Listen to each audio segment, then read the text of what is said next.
there was a time in the Roman Empire when it controlled so much of the world, but then it came that moment where that control started breaking up, and the tribes from the German north started invading and breaching, and Hannibal made his journey, and so the United States is now in the process. Its uh, power and influence is receding, and it's having a tough time coming to grips with that because it was accustomed that we could call the shots. We were so big, we were so powerful that others were afraid of us. They thought, oh, we can't stand up to the United States. And now what the Houthis and the Iranians have shown in the course of 12 months. So you remember it was a year ago this time that the Houthis were in the midst of being bombed by the United States, and yet they were still fighting back. And it got to the point they're shooting down one drone, a $35 million Predator MQ-9 Reaper per week, and then at least loss of three F-18 aircraft. Some Navy SEALs drowned carrying out one operation. So now here's Iran. It has stood up to everything that the United States could throw at it. And as a result of that, the rest of the world is starting to look and say, you know what? The United States is not as powerful as we thought it was. And in fact, it certainly can't protect us. We thought it could protect us. It can't. And then you top it off with Trump and his personality. He's getting in verbal wars with the Pope, with Meloni, the Prime Minister of Italy, with the President of Spain, now with Merz of Germany, Starmer. So the United States is not building a network of friends that will say, oh yeah, we've got the United States, we'll be with the United States, we got its back. Just the opposite. It's like a policy of alienation. So I think what we're going to be seeing is the evaporation of U.S. power in the Gulf. So much of I saw the figure today. The number one export apparently for the United States has been gold. The gold reserves in this country are being drawn out and going to other countries. Is that because of so the way it works, I'm not an expert, but there's certain countries, certain central banks that hold gold on behalf of other countries. So you're talking the reserves that the U.S. has on behalf of other countries, they're the ones being drawn out. Yeah, exactly. So, and that's a sign that people aren't keen on holding dollars anymore. Yeah, but the flow of gold, by the way, is not disclosed, so we don't know how much gold is actually moving between countries, like a shadow system. People should look it up. It's just fascinating. Yeah, and there's rumors that certain countries, China being one of the leading ones, just amassing gold at insane scales. Poland is another. Obviously, I don't know about Russia. China, Poland, some French countries, some European countries as well have pulled out their gold. Arab countries, I think some Gulf countries have been amassing a lot of gold as well. Yeah, and it's not, they used to buy U.S. treasuries. Again, they saw the United States as a safe haven. Our money will be safe there. Well, that money's now flowing to China. So China is the one that's really emerging now as a major financial power now in the world.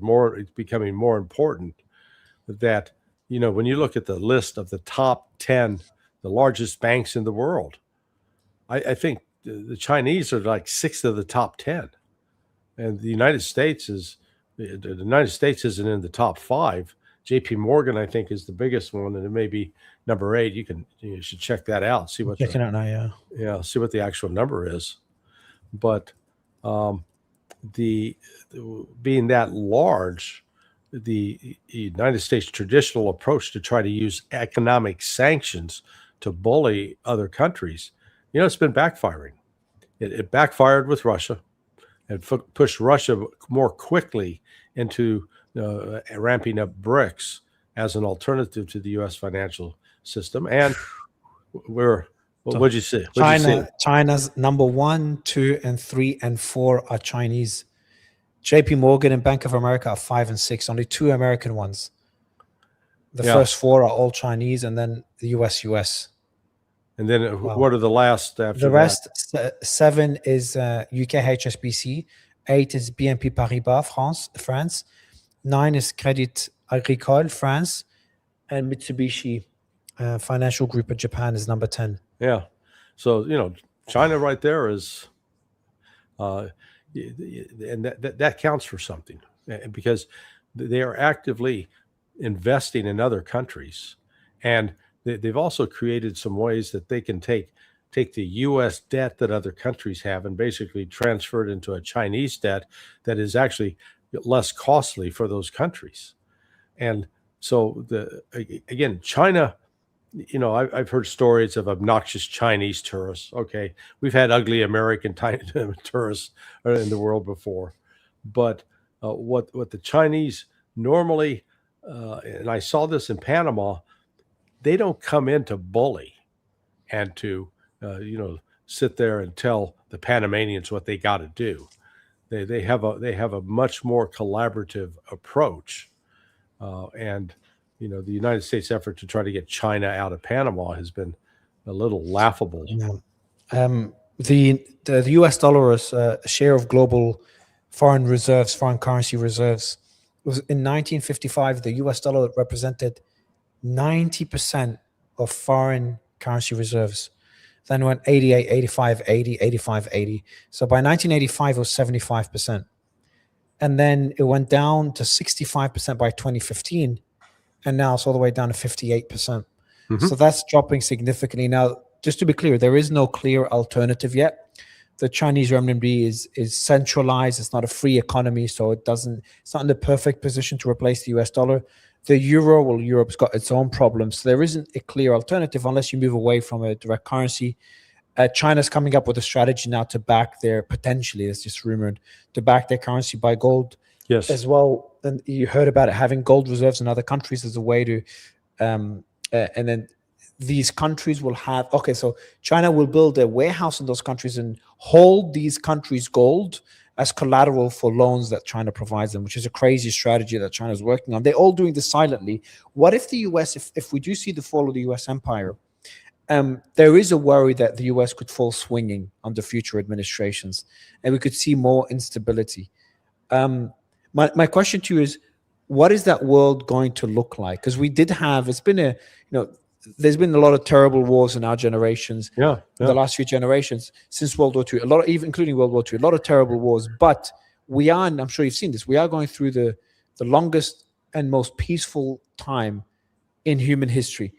And a lot of people are saying this is the Pax Americana phase, where the US hegemony, even though the US has been the source of a lot of instability, a lot of wars, which I vehemently oppose, like the Iran war, Iraq, etc.